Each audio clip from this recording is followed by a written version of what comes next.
Welcome all. I think we're going to give it maybe a minute or two for any stragglers to join.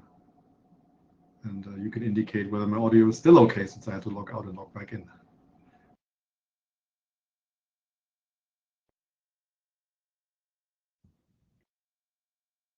Still good. Excellent. I can confirm that I hear you, Lars. Thank you. Hi. Let's all tell Lars we can hear him.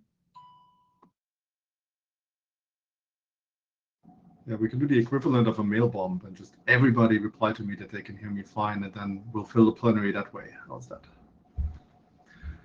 Right. While we're waiting to really get started, you can look at the slide that Alexa has helpfully forwarded for some tips on how to use MeetEcho, which is the system by which you are joining the session.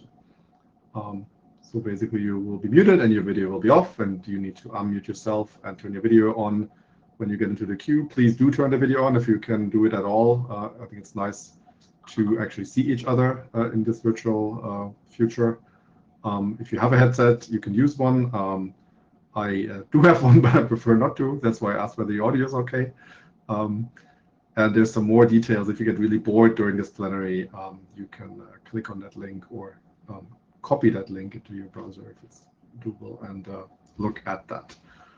All right, I think it's a couple of minutes past 3:30 my time, which is in Finland. So for me, this is a great time zone. My apologies and condolences to all of you for whom it's the middle of the night. I was in your shoes last time. It's not fun, so thanks for making it anyway, if you did make it anyway. If not, you're listening to the recording, I guess. Next slide, please. I should probably say my name is Lars Eckert. I'm the IETF chair since March of this year. We have a reasonably short agenda this time, which means we have lots of time for open mic, or we can have a really short plenary as you wish.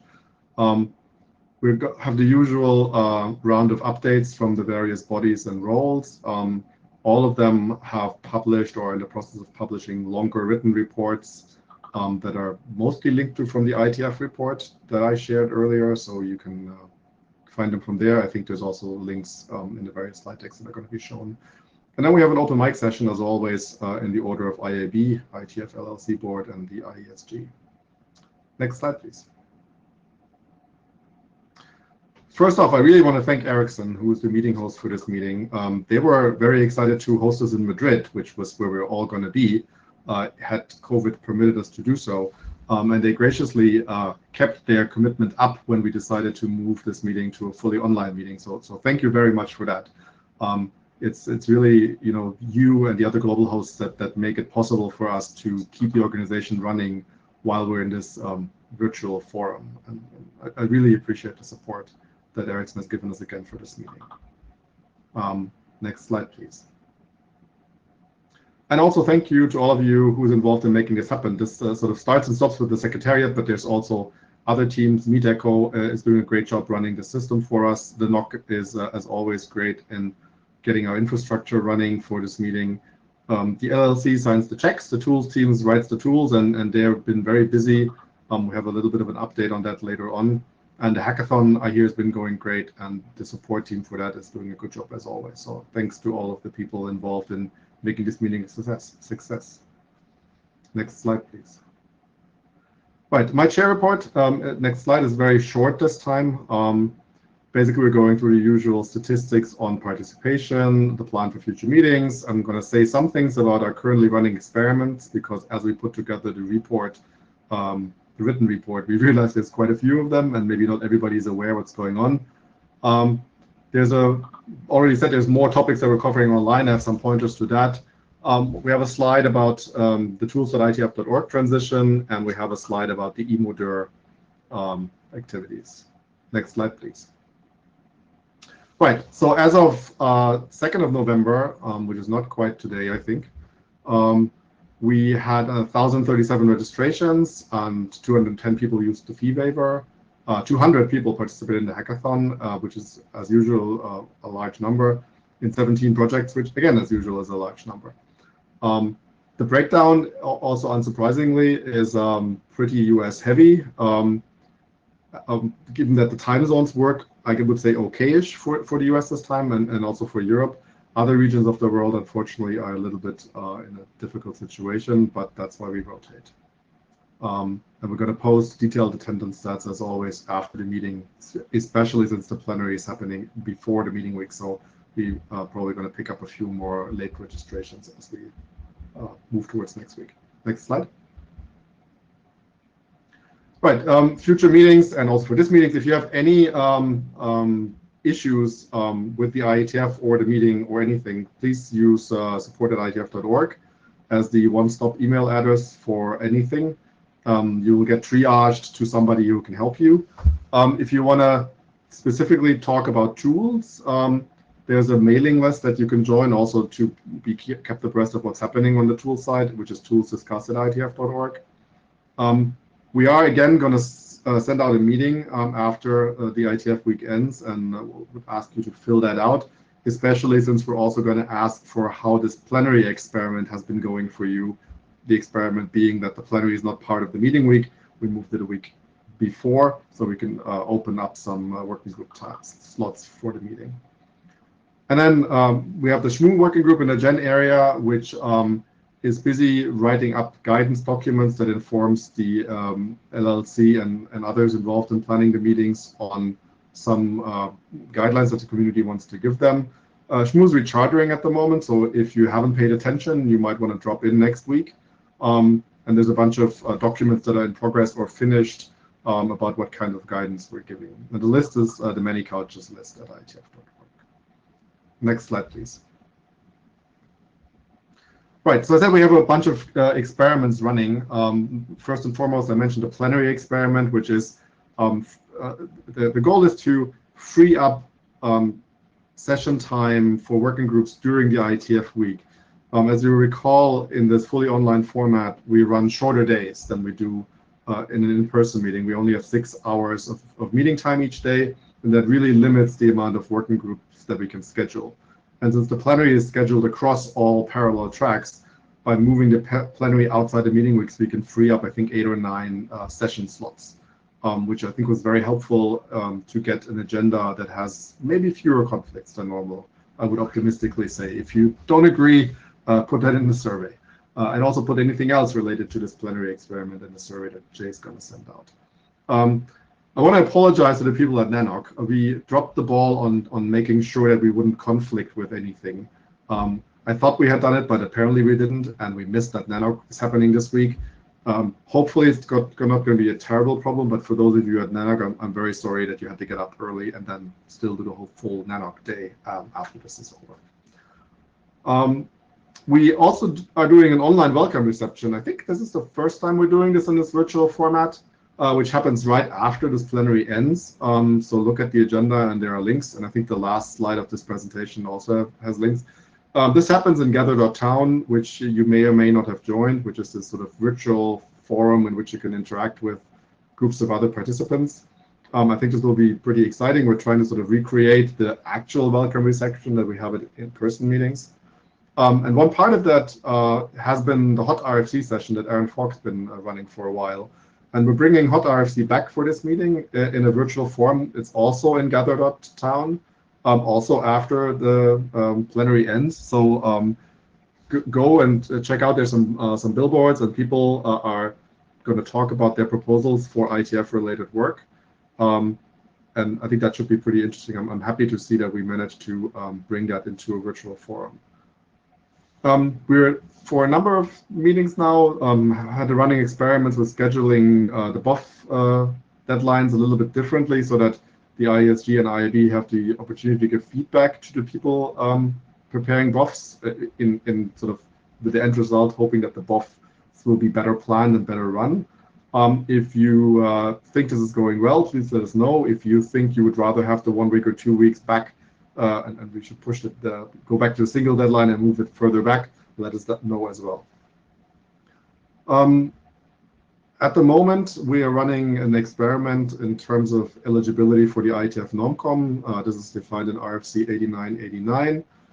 The reason for this is that the original NORMCOM eligibility rules only extend eligibility to people who've participated in the last 3 out of 5 physical meetings. Since we're not having physical meetings, we decided to count participation in virtual meetings, such as this one, towards NOMCOM eligibility. And there's also different other tracks by which one can qualify for the NOMCOM, become eligible for the NOMCOM. One is being a chair, and the other one's being a document author of a recent document. We've run that experiment for one cycle already. So the current NOMCOM ran under that extended eligibility, and we published a result based on it.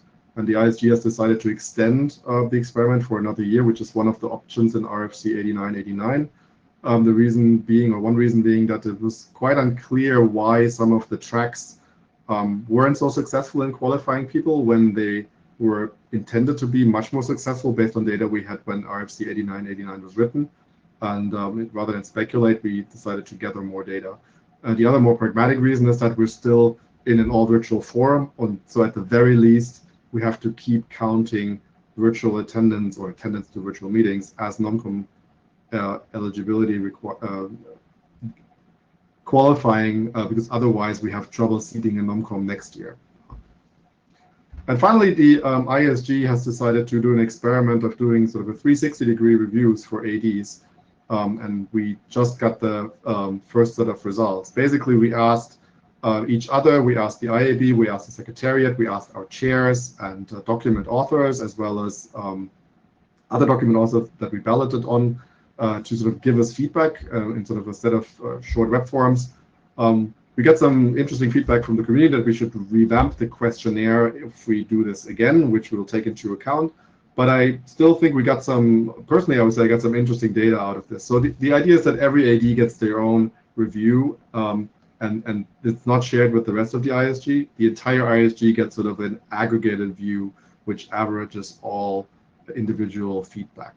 And that aggregate view we're planning on publishing, since we just got it. This might take a week or two, but you can then all see what the feedback was on the ISG as a whole. And that's about the currently running experiments. Next slide, please. Right, we had 0 appeals, which is great as usual, and we published one ISG statement, which is the aforementioned report on the RFC 8989 experiment. It has a bunch of data in it, so if you're wondering exactly why we are continuing it, please give that a read if you haven't already. And there are much more reports that I go into detail online on the data tracker materials page for this meeting. And as always, there's an IETF blog that Greg is filling with interesting content. So if you wonder what's going on, that's a good source to take a peek at as well. Next slide, please. Okay, about tools. So there was an announcement in May that the services that are currently running at the tools.ietf.org URL are being replaced, and we're going to wind that down. It's probably going to happen before IETF 113. The original goal was to do it before this IETF, but it was a bit more complex than was anticipated, and so we're moving that by a meeting. There's a few tools that are sort of still waiting to be replaced. Probably the XML to RFC page is the most visible of those. There is an authors.ietf.org beta that you can take a look at, which is intending to replace this. But we still need to do a little bit of work on the bibXML and the conversion service before that's fully there. There's a whole slew of other tools that were made available under tools.ietf.org. For almost all that have a sort of sizable community that uses them, we have a transition plan. There's a GitHub URL here that you can take a look at.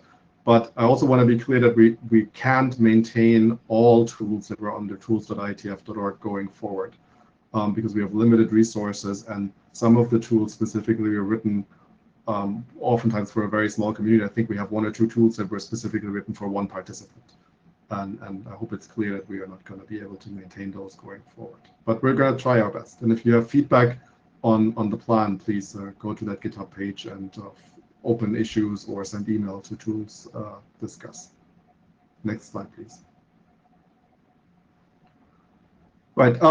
There's a directory called Emodur, which is the new home for the Edu team activities and also other mentoring and outreach activities, which has been chaired by Karen O'Donoghue, Greg Wood, and Joey Salazar. And Joey has just informed us earlier this week that she unfortunately needs to step down as a co-coordinator. So I really want to thank Joey for the contribution she's made to Ingolder over the years. I also want to mention that we're probably looking for another co-chair of this. So if you're interested in helping education efforts in the IETF or about the IETF, if you're interested in the mentoring program that that's being run, if you're interested in helping with outreach into various other communities such as open source, please contact Ingolder and get involved. There's a track wiki and there's a discussion list that is open for everybody to join. And we're really hoping to re-energize that team. During these virtual Corona times, it's been sort of limited what we were able to offer as services. But we're hoping that we can go back to hybrid meetings sometime next year, and that would also mean that we're going to ramp up these activities again. Next slide, please. Right, and with that, I'll hand it over to Mirja for the IAB.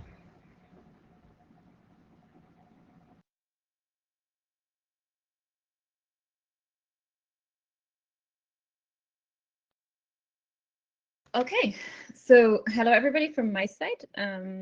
I also will just give a few updates about the IAB as I usually do. So let's go to the next slide. Yeah, the full IAB report is already uploaded to the proceedings where you find all the admin stuff and all the information you might need.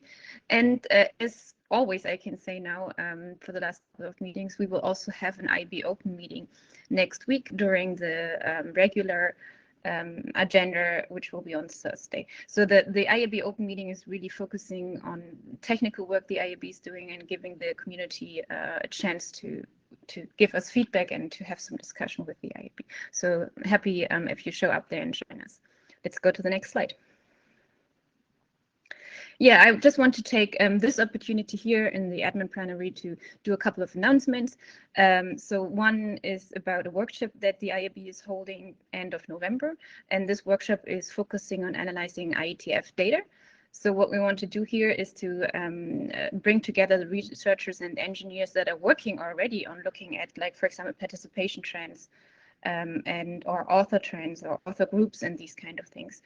Bringing everybody in the room, understanding what we know about the IETF already and what else we can learn from the data. I'm sure there will be some interesting insights about what happened during the last 2 years, what changed during the pandemic. So the workshop, the call for position papers is already over, so the workshop is kind of moving forward, but we're planning to, of course, record the sessions and putting them available after the workshop. And also a nice thing about this workshop is that we are planning for having discussion sessions on Monday and Thursday, and then actually have some time for hacking in between. So maybe we can actually come back with some nice results after the workshop and report back at the next IETF meeting afterwards. So yeah, looking forward to that. Next slide. Yes, also an important thing, we have the RFC Editor Future Development Program. So this is a little bit of special IAB program because it's actually driven by the community. And I have reported about this already last time, so maybe you know about this already. The important news this time is that they're basically done with the work. So the main document, which is describing the new RFC model, is currently in program last call. And if you haven't looked at the document yet, it's the right time to do so. So please reach out, read the document, provide feedback. The program last call is open until November 5th, but we will also try to reach out further in the community to get as many reviews as possible before we finally publish this document.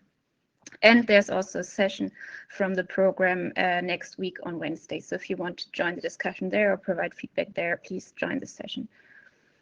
Okay, and then another announcement is that Adrian Farrell is decided to step down as the independent submission editor.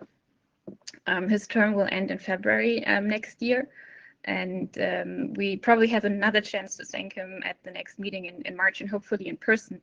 But I already want to say very much thank you to Adrian. I think he has done a great job in this position by trying to make sure that like all voices are heard in our community and discussion is ongoing.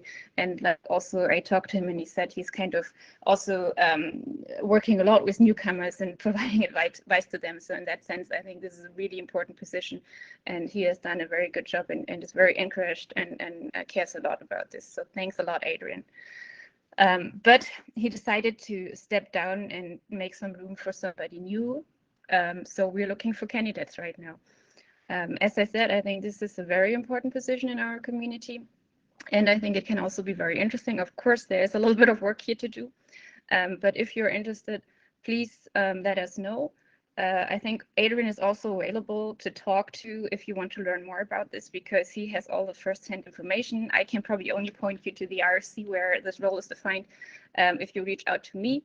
But I believe Adrian is also available for questions. So please consider this position. Okay, and then we go to my last slide. This is also the point where I want to thank you, some of our community members who have taken up some roles. We just seated somebody new on the ICANN NOMCOM committee. We had 2 very qualified candidates, and Vittorio Bertola is taking the position. Thanks a lot for that. This position is actually quite some effort, so it's not easy to find people. So thanks a lot for that. There is a little bit of news about liaison management. So John Clanson has served for many, many years in the position of the liaison manager for ISO TC 46. He's already retired for a while, so he asked us a while ago actually to step down in this position, and we finally managed to find somebody. So a big thanks for John serving in this position so many years, for all his experience he brought in from like both organizations and all his knowledge he helped us with. And then also big thanks and welcome to Peter Koch serving in this position from now on. And then the final thing I want to mention here is that we are, again, as every year, are looking for a new person for the ISOC Board of Trustees. So far, Richard Bunce was serving in this position, and he reached his term limit after 6 years. So thanks a lot, Richard, for serving in this position. So we're looking for a new candidate. Again, this is the position that has a real-time commitment, but it's also a very interesting position, I think. You learn a lot about what's happening in ISOC, and you can actually also impact there. And we as the IAB serve as the interface to ISOC, so we actually do get a lot of input about what ISOC is doing. I personally find it very interesting. I don't have all this knowledge about the politics behind, but it's always good to understand what's happening in policy and what other views are. So this is really definitely something where ISOC is important. We are really looking for you to put your name in. Last time we had a very good set of candidates. I think we had like 8 or 10 candidates, but diversity of that set of people was really, really low. So it was really just people from the US. It was only male people and it was only white people. ISOC is discussing diversity a lot, and they try to fill their board with a diverse set of people because ISOC has like all the chapters very international as well. But I think we should also support them in trying to provide them a more diverse candidate than we had in the past, maybe. So I'm really looking for people to nominate themselves, or maybe think about people who would serve very well in this position and ping them, try to convince people to put their name in. I would definitely like to see more women applying, and I think we should also figure out how to get more people from other regions interested in participating in this work. So the call just opened yesterday. It will be open until January. Please put your name in, and please think about other people who could be qualified. Okay, that's it from my side. And I hand over to Colin, I think. Yes, I think so. Is this working? Yes. Okay, next slide, please. So yeah, I'm Colin Perkins. This is the IETF report, and if we can have the next slide, please. So one of the things we organise in the IETF in conjunction with the Internet Society is the Applied Networking Research Prize. The goal of the ANRP is to award some of the best results in applied networking research, to try and highlight some interesting new research ideas that are potentially of relevance to the Internet standards community, to the IETF and to the IRTF, and to try and highlight the work of upcoming people that are likely to have an impact on Internet standards and technologies in the future. Next slide, please. So we award multiple awards per year. We typically do 6 awards per year, and we're making 3 of these awards at the upcoming IETF meeting next week. And these will go to Thomas Vertigan for his work on extensibility of BGP implementations and routing protocols, and this is the ex-BGP paper.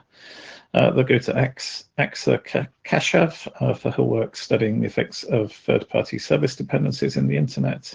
And they'll go to Kevin Bock for his work looking at internet censorship. And these talks will be given during the IRTF Open meeting, which is happening on Tuesday in the 1600 UTC slot. The talks will also be on the IETF YouTube channel and on the webpage listed there. And there's also details of the talks and links to the papers on that webpage. I think we've got 3 really excellent talks here, so please do consider coming along to those talks, looking at that work. Next slide, please. That will be the last of the awards for 2021, but we have nominations open for the Applied Networking Research Prize 2022. So if you know of any good applied networking work, if you know of any people whose work that should be highlighted to the community, then please do consider making a nomination. And the website irtf.org/ANRP is the site where you can nominations, and it's got all of the details of how the prize works. So please do consider nominating, and please do consider self-nominations if you think your work is appropriate for the prize. And the deadline for nominations is in a couple of weeks on the 19th of November. Next slide, please. And that's essentially all I have to say this time. Look out for the IETF talks coming up next week. The research groups highlighted in blue in the slide are going to be meeting next week. And if you're not familiar with the work of the IRTF and how we differ from the IETF, please look at RFC 7418. Thanks. Next slide, please. Okay, and with that, I will hand over to the RFC editor.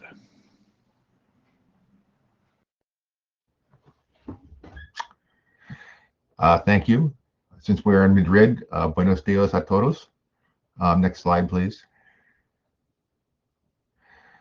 Yeah, Myriad told you about the RFC editor evolution program, which is wrapping up. I'm holding the fort until we appoint whatever bodies and people will replace the former RFC editor. So I'm keeping the documents flowing. Next document, please. Next page, please. We have been publishing RFCs in XML for a year and a half. We published 461 of them. The process is working pretty well. I mean, there's some nits. The PDF page breaks still aren't beautiful, but the HTML and text versions are working pretty well. And again, since the process is the XML is canonical and the rendered versions are not, as we improve the rendering, we can fix it. It took a while for the production people to learn the ins and outs of XML, but they have done so. We are back to the service level agreement that we had before, and they're meeting the service level agreement. So although they were putting more work into it, they've staffed up so that RFCs are now being published as fast as they were before we switched to XML. Next, please. What I'm still trying to work on are the tools. I mean, a lot of drafts are still being submitted in version 2 XML, even though v3 is what we publish in, and v3 is in fact stable and usable. Some of the tools aren't complete. I have the discussions about, like, do we need an XML diff? Do we need other tools to make it to make SVG work better and things like that? We're also having a lot of discussions. I mean, a lot of people write stuff in Markdown. Do we want to support Markdown tools that have an entire Markdown tool chain. We're also doing some experiments in Auth 48. Anybody who's done an RFC knows that in Auth 48, there's a great deal of email back and forth between the authors and the editors, confirming the changes and approving stuff. There's clearly room for automation there. We've been doing some experiments in GitHub for people who like GitHub. And as I said, we also might want to advance and we might want to change and make Markdown an alternative input. This is all stuff that we're still looking at. Next, please. When we went from V2 to V3, the V3 vocabulary was known to be sort of tentative. We expected some changes. The changes have all been pretty small. And with one change except for one change for postal addresses, everything is going to be backwards compatible. So if you use the vocabulary described in RFC 7991, that's valid, that will work.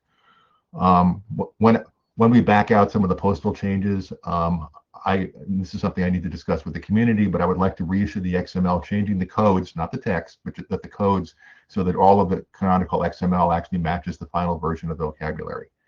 And we also have a lot of issues with SVG. It turns out we backed the wrong horse. The profile of SVG we use is one that's nobody uses. It's abandonware. And the tools we have trouble producing SVG that matches our profile, and the question is, do we need to change the tools or change the profile or something? So we're talking about that. So the SVG subset will likely change too. But again, this is a minor evolution. You know, lots of people have produced RFCs with perfectly good SVG, both line diagrams and equations. Next, please. And I think that's it. Yep. So thank you.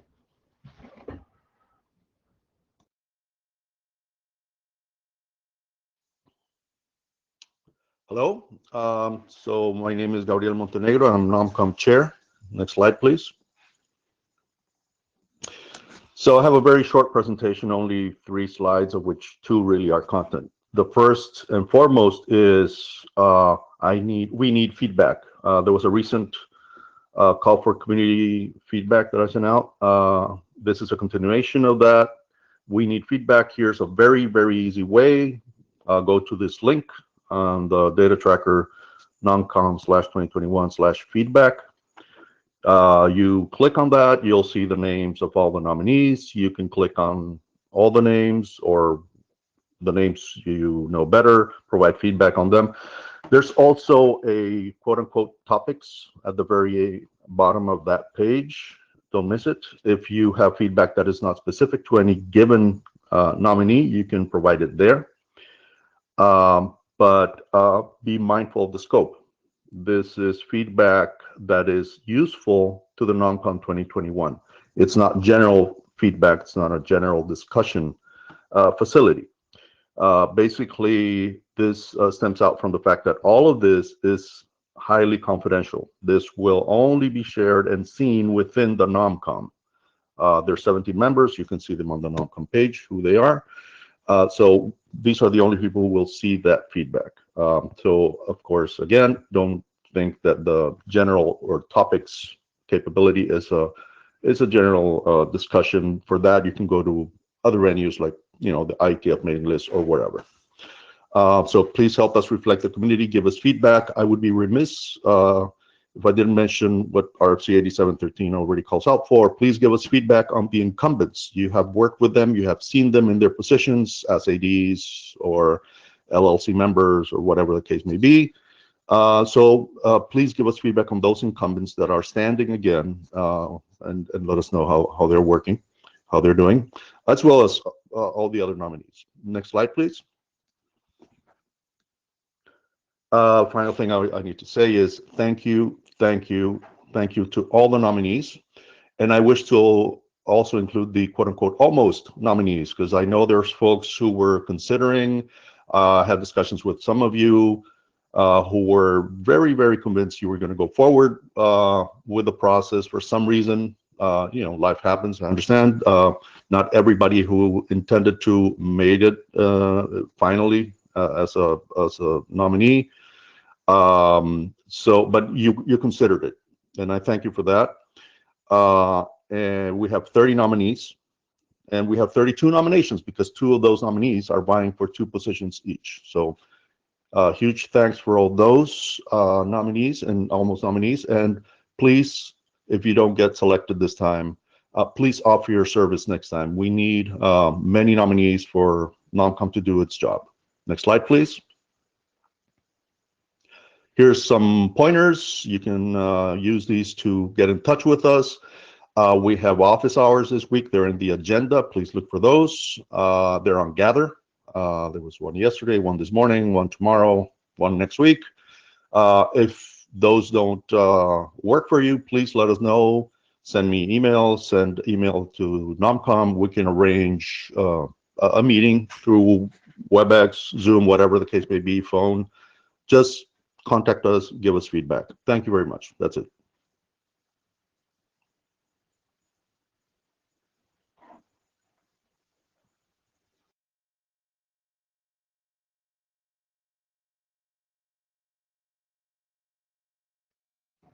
All right, and with that, we're going to the LLC, which is either Jay or Jason or both. I see Jay. Yeah, it starts with me. Thank you. Next slide, please. And next slide again, please. So yes, thank you to Ericsson and to Gonzalo in particular for making this happen. As Lars said, Ericsson stuck with us twice now when we have cancelled in-person meetings and moved them to fully online, and continue to sponsor us and also offer to sponsor when we go back to in-person meetings. So this has been very helpful of them. Thank you very much. Next slide, please. Thank you to Cisco, Juniper, and the WebEx part of Cisco for their equipment and services sponsorships. We receive a lot of equipment from both Cisco and Juniper that really helps us with running the network for the in-person meetings. So we'll begin to start seeing that used again hopefully next year. Next slide, please. So thank you to the other 112 sponsors, specifically our Gold, Diversity and Inclusivity sponsors, Akamai and Cisco.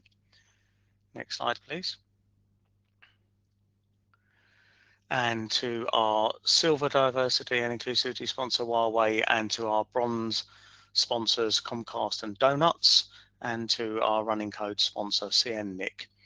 As you'll see, our new set of sponsorships bring about a substantial amount of ongoing support from these companies, because I think we've managed to get the point where we're aligning with the values of these organizations well, and people are comfortable supporting us. Thank you. Next slide, please. So thank you to the many generous volunteers who make this happen. We had a code sprint last week focused on performance of the data tracker, and we had lots of people involved there looking hard at that stuff, so thank you very much for that. And thank you to the NOC who continue to provide us significant support, such as during this meeting, and thank you particularly to their employers who provide their time to us for free for them to work on IETF related things. That's very generous of them. Next slide, please. So won't go through all here, but I've listed out everyone who's part of the team that hasn't been thanked so far. So we have the Secretariat team, we have the NOC contractors, MeetEcho, which is obviously crucial for us. We have the LLC staff, which has grown a little bit, and we have the contracting members of the tools team. So thank you very much for everyone for making this a success. Next slide, please. So IETF 113, we are close to negotiating a new venue for this. All I can tell you so far is that it is going to be in Europe.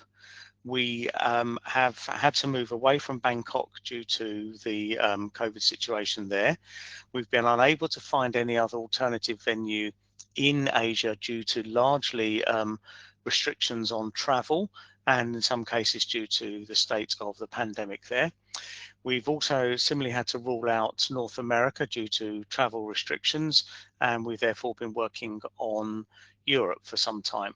Now, of course, it's likely by March that many of the travel restrictions will have changed for those other regions, but that's not something we can take the risk on. We need to know now.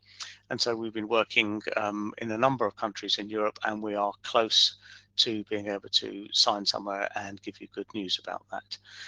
So that I think will hopefully be the first meeting that we're all able to have together. We're aiming for a smaller meeting than normal, probably capping out at around 650 people rather than what might be sort of an 1100 plus meeting, which we think is reasonable given the reluctance that some people will still have to travel and the practical difficulties that some people will still still struggle with. And then, but then we're going to ramp up again for the middle of the year and later in the year for the meetings to enable us to get back to normal sized meetings again relatively soon, we hope. Next slide, please. And so finally, thank you to all of our global hosts. So our global hosts make a commitment to us of generally 6 years, where they agree to fund us throughout those 6 years and to sponsor one, or to be the meeting host for at least one meeting or 2 meetings during that period of time. So these are people who made long-term commitments to us, and many of them have been making for some years, having renewed at least once. So thank you to Cisco, Comcast, Ericsson, Huawei, Juniper, NBC Universal, and Nokia. Next slide, please. So this is all we have so far about the future meeting locations and venues. As you'll notice, we have a number of slots open, one in 2022 in November. We are close to negotiating somewhere for that. The Asia slot in 116, IETF 116, we're also close to negotiating someone there. The reason we haven't done those is that generally we need to do site visits and we need the hotels to be up and operational and functional for us to do business with them. And the hotels have really only started coming back on stream in the last few months. So that has been problematic until now. And for Mike's comment in the chat, no, the dates haven't changed. Those are still the same dates. We did look at changing the dates to see whether that helped availability, but there was no reason to do that. And so, no, we haven't changed that.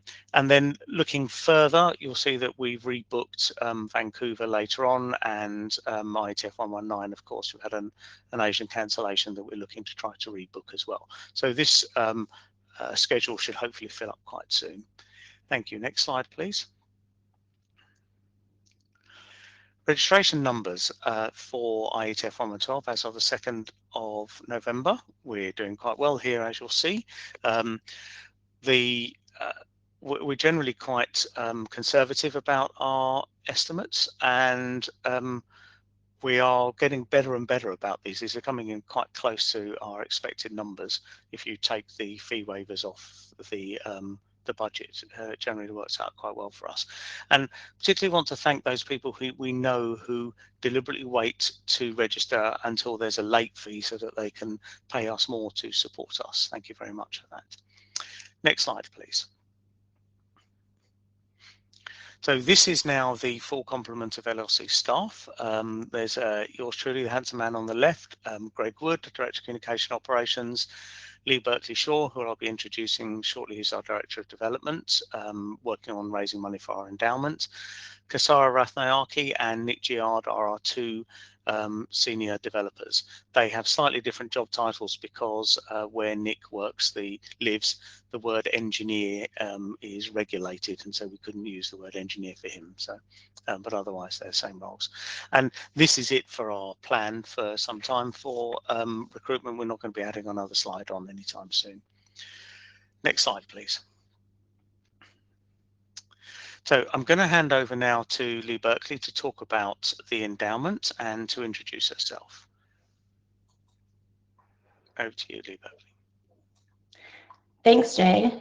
Hello, everyone. My name is Lee Berkeley-Shaw, and I'm the new Director of Development at IETF LLC. I've been charged with overseeing fundraising activities with special emphasis on the endowment.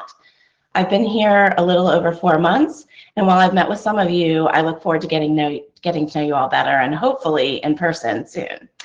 I wanted to take a brief opportunity to mention the IETF endowment. For those who don't know, it was originally set up in 2012, and the IETF LLC assumed the legal and administrative home in 2018. The endowment is a designated investment fund created in support of the IETF and its activities, and it is intended to ensure the long-term sustainability of the IETF. This is really important as the sponsorships and registrations associated with the meetings essentially cover those costs of hosting them. And as such, IETF is currently being supported almost exclusively, not entirely, but almost, by the Internet Society. And as many of you know, our relationship with ISOC is strong, and we hope to have that our support long into the future. But it's not prudent for any organization to be solely dependent on any single entity. The hope is that this endowment will allow a home for a variety of donors, and thanks to both a generous pledge of matching funds by the Internet Society and the interest accrued over time in the endowment, it will help diversify IETF financially and ultimately help us become financially independent. In my short time here, I've been meeting with the community to learn about what you see as priorities and how you see the future for the organization. My hope is that the endowment will allow us to make some of those goals a reality over time. As such, I'm very pleased to announce that we have a new gift to the IETF endowment as of September of this year. LACNIC, the Internet Registry for Latin America and the Caribbean, has made a $100,000 gift to the endowment. This is a first-time gift for them. We're so pleased. And they join Aaron and Ripe as key donors, and their gift will be matched 2-to-1 by the Internet Society. This is really exciting, and we hope this will be the first of many gifts coming down the pike. Our special thanks go to Oscar Robles and the entire board of LACNIC for their contribution.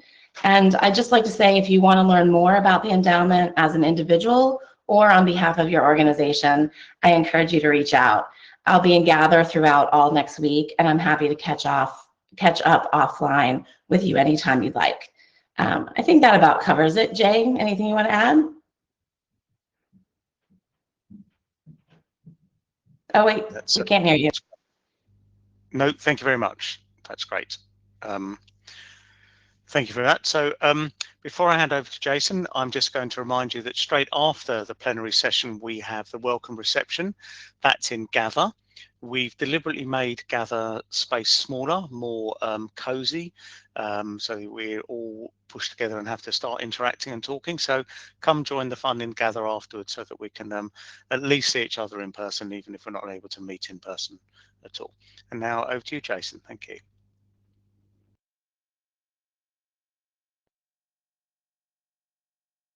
Great, thank you very much. Next slide, please.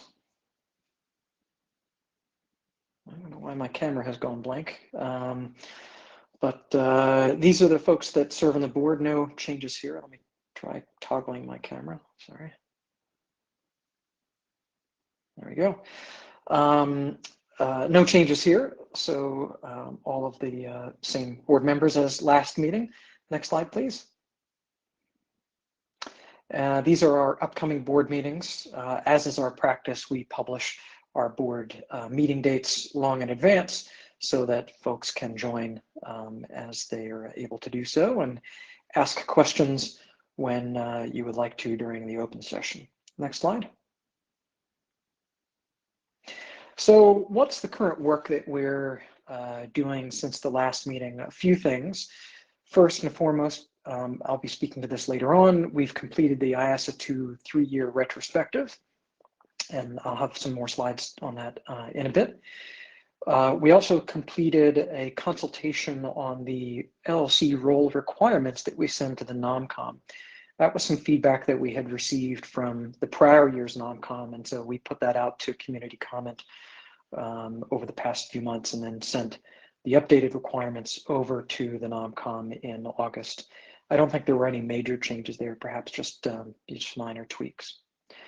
Item number 3, this is an interesting one that just came up 1 or 2 board meetings ago. You know, we've only just adopted an investment policy, but our advisor, Goldman Sachs, has recommended potential changes to those. And we'll be considering those. We've started to look at their recommendations, and we're going to at the next board meeting in December, have an independent, advisor kind of facilitate a discussion. And there are two things which are notable that they're recommending. One, they've recommended that we increase our allocation or exposure to equity investments to be perhaps a bit more aggressive from that standpoint. But number two, have recommended that we consider adding private equity investments.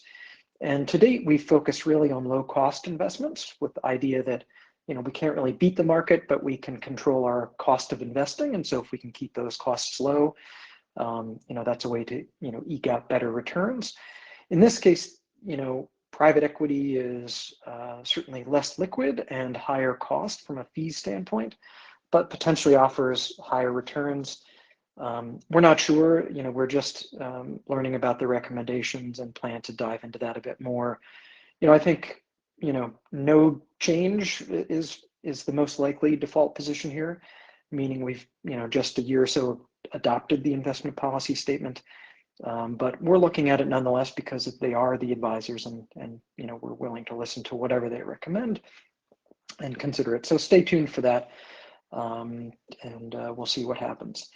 And then of course, item number 4, lots of work with Jay as the executive director, the secretariat, ISG, IAB, IETF, and so on, NOC team, the different technical vendors to see what we need to do to get ready for our first hybrid meeting in March.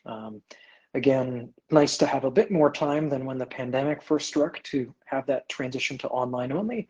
So, some work is going in there, mostly around, the contracting and support for any technical investments that might be needed. Next slide, please. So this is the view of the current operating budget. Really, the notable thing here is that the current net income is solely a result of the ISOC funding, the timing of that. And so that investment comes in December, I believe. So, the numbers look better. What we'll plan to do next year is to account for that a bit differently in the budget so that it doesn't show up oddly. As we explained earlier in this fiscal year, the way that got accounted for was a bit unexpected, and we had to sort through that issue with our accountants. And so we'll present that in an easier to understand way for next fiscal year, which means that this timing of that one large investment will be more apparent in the budget and won't show these distortions up until the moment of that investment. Next slide. So these are all the ways you can get in contact with us. No changes there. Next slide. All right, so let's do a very quick review of the IASA 2 retrospective. Next slide. So a 3-year retrospective was required by BCP 101. So that was RFC 8711 that was adopted as part of the IASA 2 sort of list of documents. In April, we proposed a high-level process for this and a timeline, and asked for feedback. Starting then in June, we began the consultation process by first releasing a draft document for comment, asking a bunch of very specific questions as well as general ones. And then in the June to September timeframe, we made a number of revisions to that assessment based on community input. And then we've just released the final report. And so you can take a read through that, lots of details in there. We'll touch on some of them here. Next slide. So the feedback mechanisms that we included were a number of these. This is to some extent reflective of the fact that mailing lists alone are not sufficient for getting feedback in the community. So we did a mailing list, so admin discuss. We had all the documents posted on GitHub so people could do pull requests or open issues. We held 2 live webinars for Q&A, and then we held IETF 111 meeting office hours. Of course, we also opened up regular board meetings for comments as well. Next slide. So we had 63 specific enumerated requirements. 61 of those were rated as achieved or on track. 2 we were noting here as partly achieved or in progress. And those specifically were requirements number 50 and 61. So improve the IETF's technical environment and develop a sustainable funding model. Next slide, please. So on that first requirement, 50, improve the technical environment, I think the conclusion there is that much technical debt remains. I think we're all aware of that in the community, and we can all see, as Lars mentioned, a number of the transitions that are happening and focuses on, improving performance and, up resourcing the development folks that have been brought on and so on. And, in essence, the LLC has provided the executive director with whatever financial resources are necessary to fill out the team working on that, and provided whatever resources the folks in the community that are working on that might need. And so, we expect more to come, but, I think looking at it at a very high level, it's clear that not only is there a lot of technical debt, but the community is really in the midst of a transition to, maybe newer and updated, tool sets or technical workflow processes. And so we're here to support that and resource it however we can. But, certainly there's, maybe a higher rate of change, over the next few years than perhaps the past 5. So ongoing, in process. Next slide, please. So requirement 61 is developing a sustainable funding model. We feel like there's been a lot of progress here, but clearly, this is an area of continued focus. So first and foremost, we were, pleased to have the new funding agreement last year with ISOC, with the great matching program that Lee Berkley mentioned a moment ago.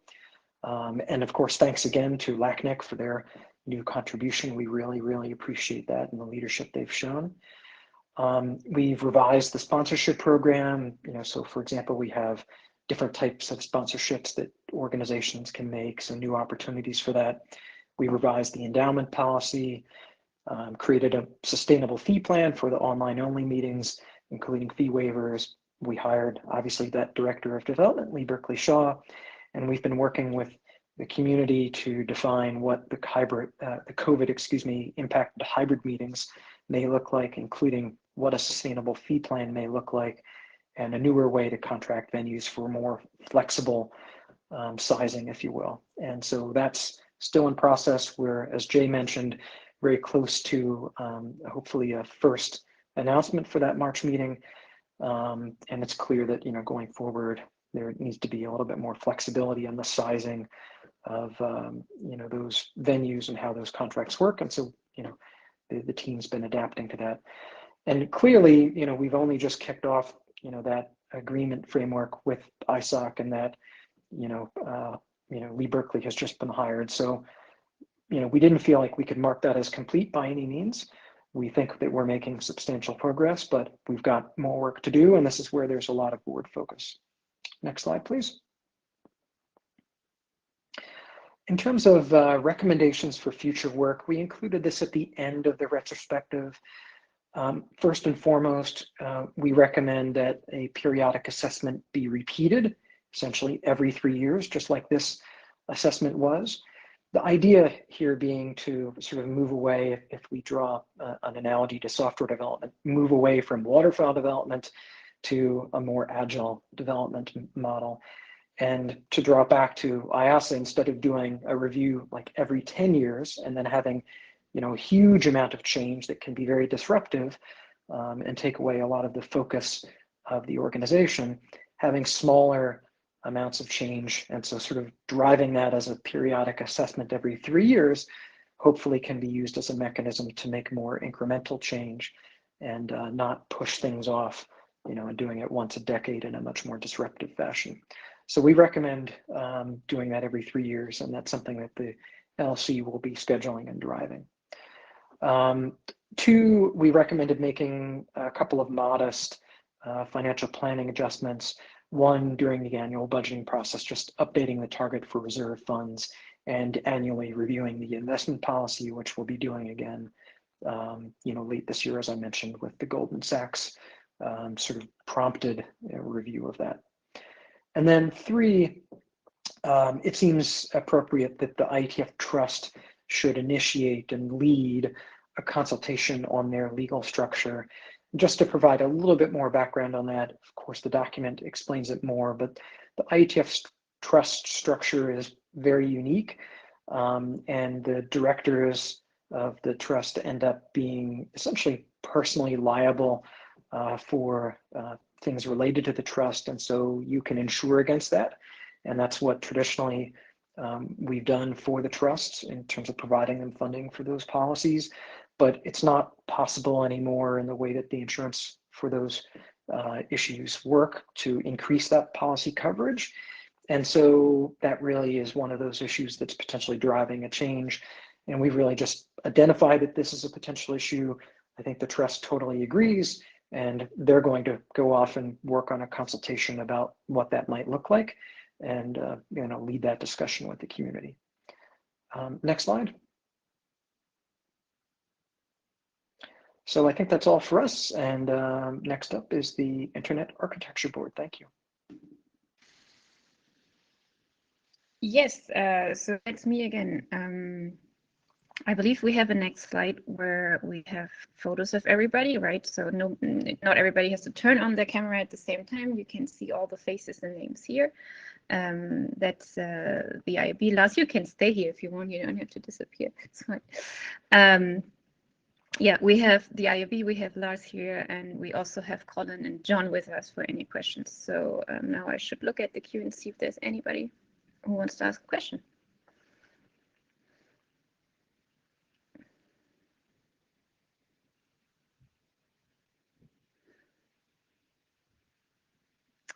Doesn't look like it.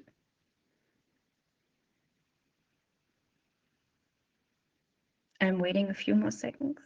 But the good news is you also, and there we have somebody. Great. Andrew.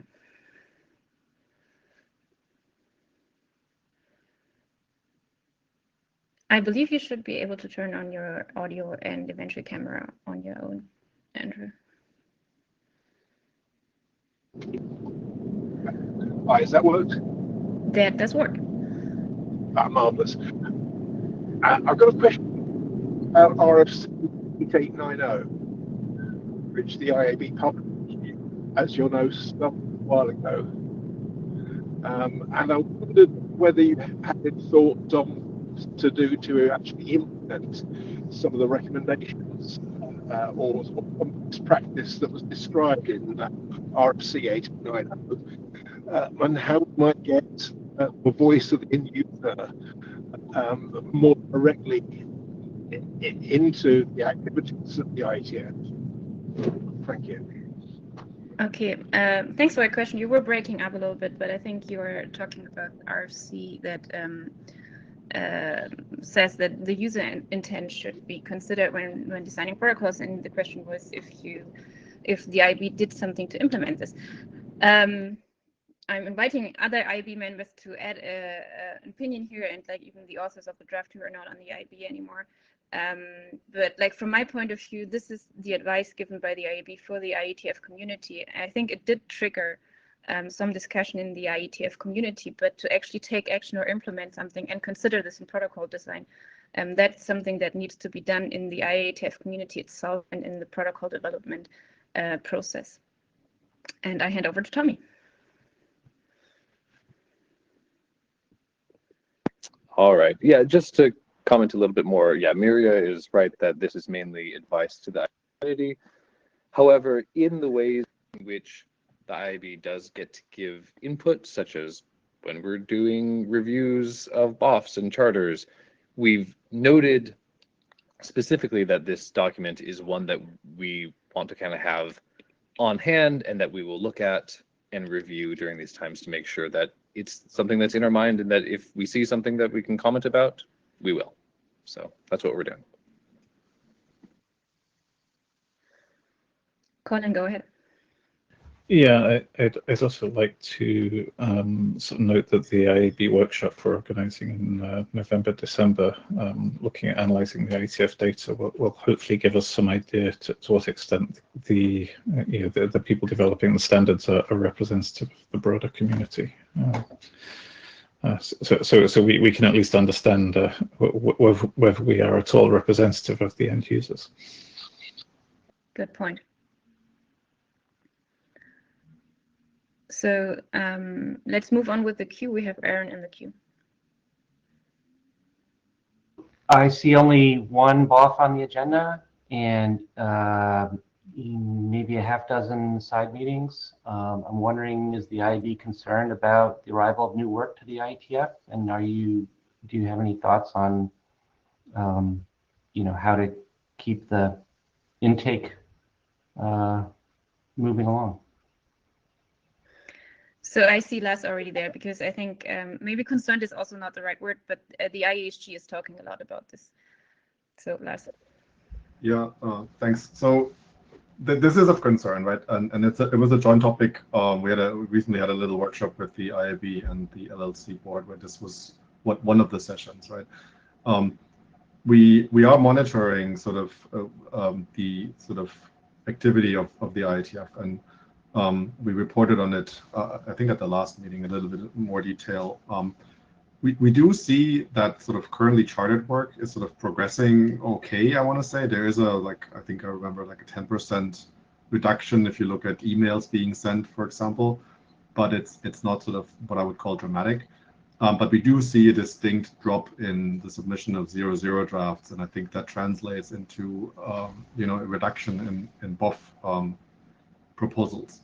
I think everybody is sort of finding it difficult to socialize the topic, especially something that's maybe a bit controversial or requires some more shaping in this virtual format. And we know also sort of anecdotally from a few people that basically are waiting with their proposals until they get to be back in person and can present to a room rather than online. So yes, we are sort of hoping that we can go back to at least a hybrid format, and we're going to hope that that'll sort of maybe revitalize the intake of new work. But yeah, I think the ISG and leadership overall will sort of see that concern that you raised. Is there any way that you can add some transparency to? So your observation that you think that there are topics that might be considered too controversial to socialize now was something that I hadn't heard. And I'm wondering, is there a way to sort of share some visibility if those things are out there? I mean, maybe that's not an accurate assessment. Maybe it is, but still, I think that from an organizational point of view, it would be reassuring to know this is a temporary, pandemic-related change, as opposed to that the IETF's utility may be diminishing. So I agree. So all signs that we see point to this being solely based on the pandemic and not being able to meet. And so one thing that I'm actually happy about is Hot RFC. So thank you again for that. Because I think that is actually a pretty useful vessel in which people can bring sort of at least sort of the nugget of an idea for new work and expose it and get some private feedback. And maybe that private feedback can be, you should really bring this as a BOF, right? Which we haven't had that for a while, and so I think people might have been hesitant to jump straight to the BOF stage, which oftentimes is a little bit difficult. We also we have site meetings also in this virtual format, but I think I don't have numbers, but it feels like there's fewer of those as well, because maybe also the site meeting crowd doesn't get what they want out of the virtual meetings, which I can sort of understand. But I wish I had a better answer than sort of hoping to be back in person, but I think this is really sort of, especially sort of new work seems to be something where people really want to sit together and chat and brainstorm, which doesn't lend itself well to virtual formats. So I don't want to belabor the point, but let me just make, I feel like we're conflating two slightly different topics. One is I'm suggesting that when you say something like all signs are pointing to the fact that this is temporary, I'm suggesting that it would be helpful if those signs could be collected together and shared with the community so that we can all develop that assessment. that what the actual signs are, you know, that then the specifics, I think, are, you know, they are what they are. But I'm just saying that, you know, you or maybe the ISG are in a position where you're seeing sort of more potential stuff than the rest of the community. And I think if there's a way that you could share that, that would be helpful. So maybe let me say one thing. I think, and this is a topic we've been discussing very often before and during the pandemic, I think we do have generally a problem to onboard new work in a good way, to find the right contact person and to bring people to the right stage, right? So it's not like I think the ISG is actually exposed to much more of these ideas on new work. What we're also seeing is that, and we're all seeing that there are components of an in-person meeting that we can't replicate in a virtual environment, and these are simply missing. And a lot of this was where you actually talk to people about new work and so on, and we can't replicate this, and we don't have it, right? And I think what the signs that we are looking at is just the numbers that everybody can look up from the data tracker or the email list. Like we see less emails, we see less 0-0 drafts and these kind of things. So that's very good hint, but it's also not a full evidence what's happening there. Yeah, I get it. Okay, thank you. Thanks, Spencer's in the queue. Sorry, I also want to go ahead, Lars. If you feel like you want an answer from the ISG, maybe bring it up again during the later plenary when the ISG is on stage, because this is probably more a topic, well, as much a topic for the ISG than for the IAB. I definitely agree. I think like a lot of people contact ADs first, so they might be exposed differently than, and the IAB is just trying to help later, and we're trying to improve that process. So now we go to Spencer. Yeah, thank you. I may be talking to the. Okay, so two questions. The comment about work being considered to be controversial. Were you actually saying that was the people proposing the work were concerned that it was too controversial, or someone else was concerned that it was too controversial? I didn't understand the response to Aaron. Yeah, sorry, maybe I sort of spoke a little bit sloppily here. Controversial might be the wrong word, but what I've heard from several people is that they feel that they need to have a discussion at a depth and at a level that they don't feel they can have in a virtual forum. So it might be maybe complex would be a better word than controversial. Oh, okay. Yeah, that's helpful, and I'll follow up during the IESG open mic. So with any other clever thoughts that I had. Thank you. Okay, thanks, Spencer. Then we're moving on to Sanji. I had a quick question. I've got quite confused with the work on the SHMU group and the hybrid and all. So is Vancouver planned to be hybrid as of now? I mean, I realize things could change. Since we're mentioning Vancouver, I assume there will be some in-person meetings there. I think you have to join the queue at the next open mic again. That's a question for the LAC. Sorry, but you can probably take this question, or we can take this question at the very beginning of their open mic session. Yari, you're in the queue, but you're on the IAB, so I'm not sure if you want to ask a question or Thank say you. something. Thank you. Thanks. Yeah, I wanted to return to the previous discussion just a little bit. And so the initial question was, are we concerned about the bots? And I think we are, but I think there are, or at least in my opinion, there are two factors here. One is the pandemic, which sort of easy to understand, but I think there's a longer term issue that it's not easy to bring new work to the IETF. And we've been discussing this, of course, many times, but we make it relatively hard. And some of the things that are making it easier is what RC Lars already mentioned that, but also that the hackathon, like if you compare the experience of bringing a new thing to the hackathon versus bringing a new thing to the IETF, it's quite different. Like go to the hackathon, yeah, you're welcome, and have your team, have your table, and you just move forward. It's much harder in the IETF side, and of course I understand some of the reasons why, and I understand that many proposals are also all over the place and not very easy to adopt to any standards organization. But I think we should at least recognize that this is an issue. it's difficult in the IETF to do these new things. Yeah, just want to add, you say we're making it hard. I don't think we're making it hard on purpose. It is hard to bring new work. You have to understand a lot about the IETF, and we're not doing enough to helping people with that. And that's definitely a job for the IAB. And that's what we do discuss at the IAB, but it's also not easy to find the right ways for that. So if people have more input, please let us know and start a discussion with the IAB. Okay, the queue is empty now, and as we already had the first question for the LSC, I just hand it over to Jason.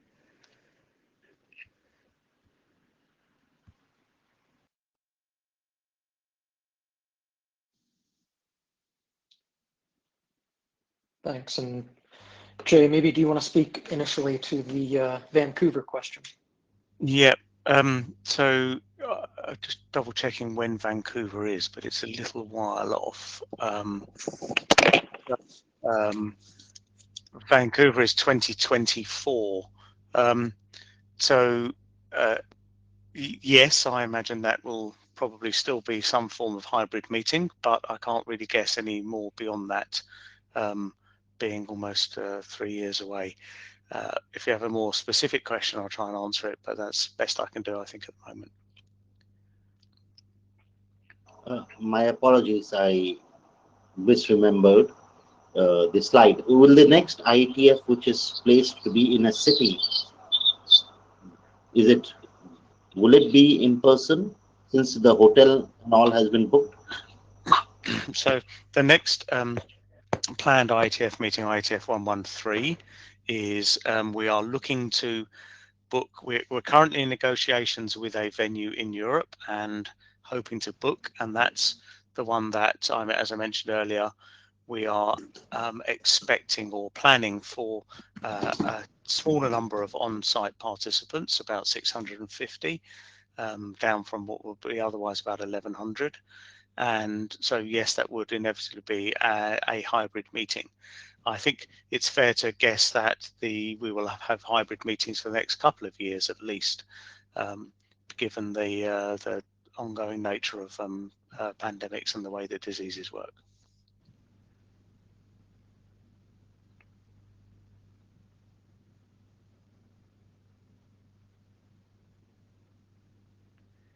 Over to you, Jason. Yeah, other questions?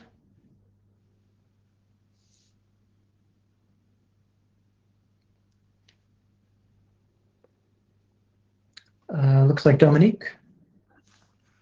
Yeah, hi. I just wanted to follow up on the community survey. I think that was mentioned. And I note that it's both the LLC and the ESG, I think both that are covering it. I just wanted to see if you had any more follow-up on it in terms of actions from it. I know that you have a whole year that you're going to review it, but any information would be great. Thanks.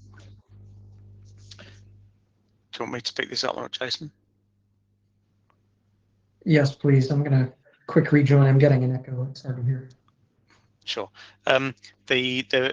Just the other week, we had a joint IESG LLC IAB workshop spread over 4 days, and one of those sessions focused on the community survey and the outputs of the community survey and the major issues as reported through that survey. I won't go into the details of what was discussed because that hasn't yet been written up and agreed properly yet. But it certainly was, there was an understanding that some things there are important that need to be tackled by all of us, and considerable effort was put into thinking about how we might tackle those. So I think that's probably all we can say unless Lars wants to add anything to that.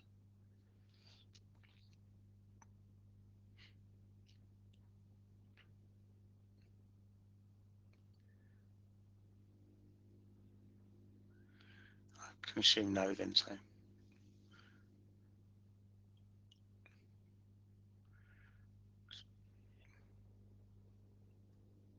Should we go with Spencer then? Spencer, I think you're next in the queue.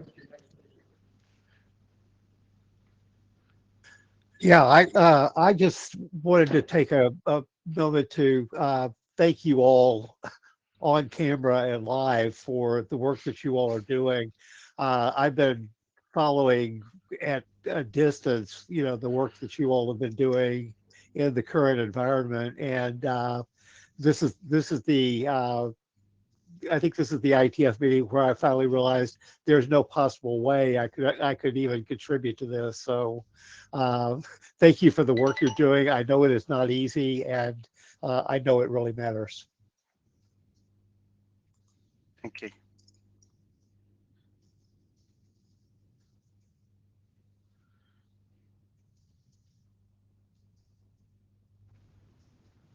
Okay, I don't see anyone else in. So I think we can move on. Thank you, everyone.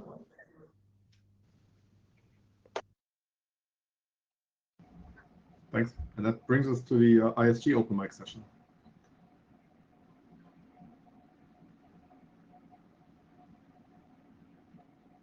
And while we're waiting, if we get questions and somebody on the ISG wants to speak to that question, but just start your camera and I will see that. Spencer, go ahead.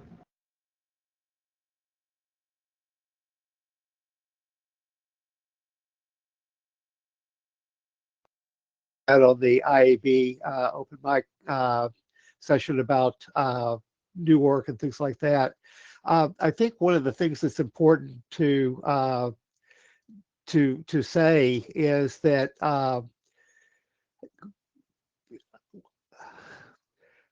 we have we have tools now that so I'm not talking to you guys, I'm talking to you guys and the community.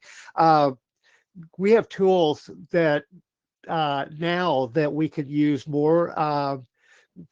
So the hot RFC thing was kind of shut down during the pandemic, and it took us a while to figure out that we could actually do that in a virtual meeting or in a hybrid meeting. But that, and we've had the publication of public side meetings in the wiki for a while as well. One of the things that I note is that Gather is, and I didn't realize this for a while, but Gather is up between IETF meetings. So anything that you could do in Gather today or in the coming week, you could do in February also. And that does actually have the ability to have audio-visual conversations and things like that. That I think would be very helpful for people. One of the things we've done with side meetings so far, which is fine, is leaving people to find their own conferencing facilities. But if Gather is capable of supporting the small meetings that we kind of visualize as side meetings, that may be a good thing as well. I think it's important for everyone, especially the community, to remember that BOFs have never been a required part of this. They were just a convenient way of us evaluating new work proposals when the community gathered, when much of the community gathered 3 times a year. But there's nothing magic about BOFs. The thing is basically to focus on quality new work proposals coming in and being able to move those forward in the IETF. I'm curious if you all have reactions to that, but I'll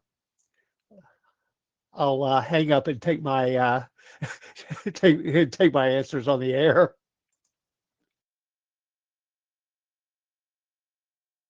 Thanks, Spencer. Go ahead, Roman. Yes, but I wanted to say, I think the idea of having a high quality idea, not going through a formal BOF to directly kind of chartering, is a very viable kind of path. That is one of the outcomes that's sometimes recommended at a SEC dispatch, that the idea seems baked enough, there's enough kind of discussion on it. Let's do a little more mailing list discussion to get charter language firmed up.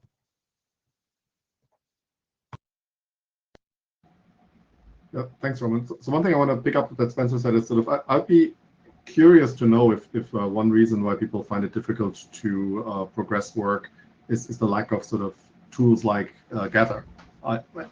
so given that sort of Hangouts and other sort of free collaboration systems are available. If that's the case, we can certainly try and invest there from the tools side. If this is really sort of an issue for many people. If so, maybe send email to ISG or get into the queue now.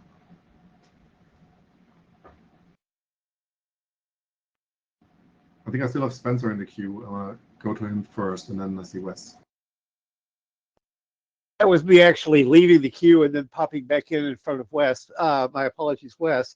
So I wanted to really thank you for the comment about Sec Dispatch. As a reminder to me, almost all the areas have some form of dispatchy function these days, don't they?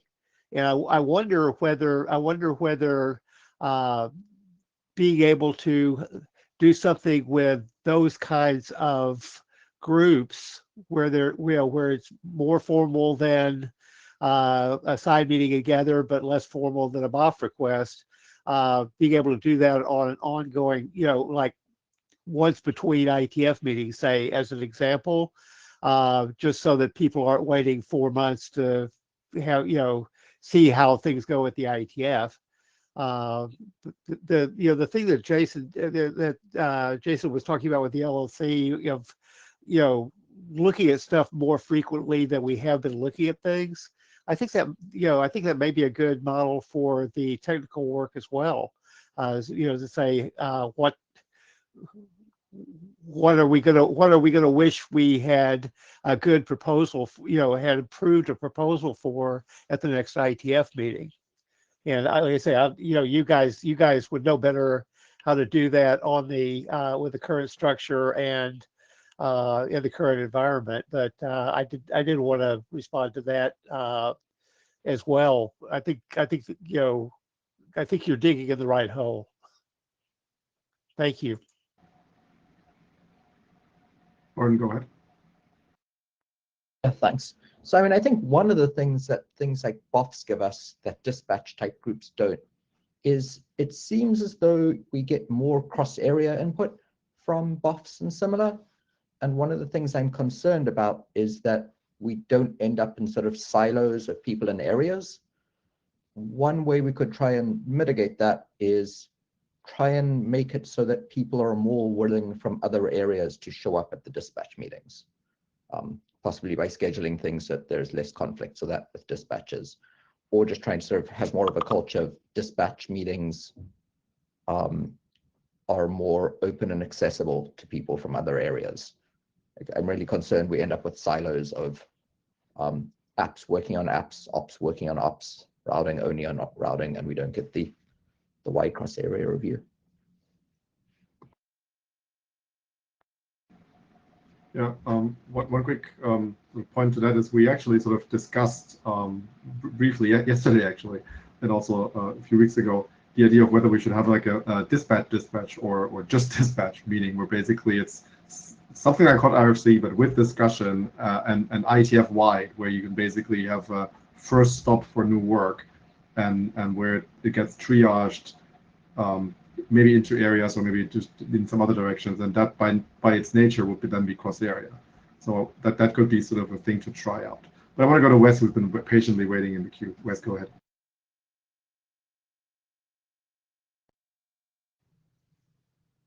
So first off, apparently Warren says we should be wearing hats, so I thought I'd join in. But I wanted to follow Spencer's topic a little bit because it's an important one, and it's definitely easier to have new work when you can get together and do it in person. But we're not going back to fully online or fully in person for a while. I mean, we just heard earlier that, we expect March to be sort of half attended. And so hybrid meetings, may still mean less incoming work unless we can, find other solutions that, allow us to continue bringing in new work, even when some of the potential participants can't actually make it to the meeting because they're in an area where travel may be restricted, for example. So it would really benefit everyone to concentrate on reaching out and helping, through some of the existing tools. And I'm very happy that Spencer, mentioned Gather, for example, as being around in between meetings. I will admit myself, I haven't joined Gather as much as I should, and I intend to make a concentrated effort to do that. But just even responding to email or helping out with the guides program or something like that, would greatly help bring in new work. It feels really good when you actually manage to help somebody take a document, walk them through the IETF process, and then later find that new member that brought in new work to become a active member of the IETF community. And there's been a couple of cases over the past, I want to say, 5 to 10 years where I've helped somebody come in, and now they're actually writing more mail than I can, because I really am not great at keeping up with email. But so final point is really try and make a concentrated effort to help help newcomers come in and help them, because it will just whittle away and wither if they don't get help through the weird process that's the IETF. I'd argue every standards organization has the same issue, not just the IETF. Thanks. Thanks, Wes. Yeah, that was a good point. So I actually got matched up with somebody through mentoring that was trying to bring new work. I think it was to transport. And that was, I think, a pretty interesting engagement for both sides in terms of, you can really sort of help somebody explain, what should you focus on when you first present this, what are some of the questions you're likely going to get, and so on. And I'm wondering, so also thinking about eModer and the mentoring effort, whether this is something we can maybe strengthen, right? Whether we actually don't only focus on new participants, but focus on new work that might come from existing participants, but that it might be work that they don't quite know how to bring. Could also be something for further discussion. I see an empty queue at the moment. Does that mean we are ending almost on top of the hour?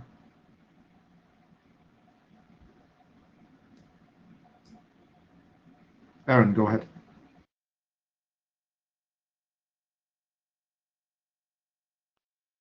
Yeah. So before we break, the sort of the comment to everybody capabilities in Gather are a little bit limited, and so I want to take a minute and just sort of talk about the hot RFC structure, if that's okay with you. Okay. So we have a space in Gather for hot RFC. The links on the agenda page, and Notewell is the password to get in. If you go in there, you'll see where you enter, and after you decorate your avatar, there's directions on the floor to take you to the hot RFC space. It's laid out like a poster session, and so each talk has a little, essentially a private room in Gather where folks who are in the room can talk to each other, but you don't hear people outside the room or hear the video.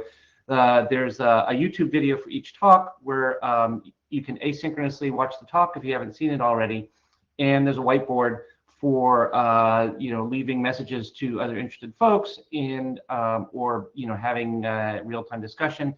And I've invited each of the presenters to be present in their little poster room for folks who want to discuss their proposal. So we've got an hour, nominally starts at 1/4 the hour in about 12 minutes. And you can wander around and talk to folks. This is co-scheduled with the reception, so you don't have to go there. You can go to the reception and talk to anybody you want. We do have the space for the entire day. And so if folks want to run long for any reason, that's totally fine. You're not going to get kicked out. And I will be there if anybody has any questions on how to interact. And the secretary is also around, and they're helping people as well. So I think that is everything I wanted to get out there. So hope you all show up and can make it, and yeah, enjoy it. And give me feedback if things that you liked or didn't like, so that we can figure out whether this is something you want to continue next time. Thanks, Aaron. That was useful. And yeah, thank you all for joining the plenary. I know it was early for some of you, but I think we had pretty good attendance. Probably on the same order of magnitude as the last few that we've done, so that's a good sign for this experiment. And I'll see you all over in Gather now, and then next week in the working group sessions. Enjoy the IETF. Bye, guys.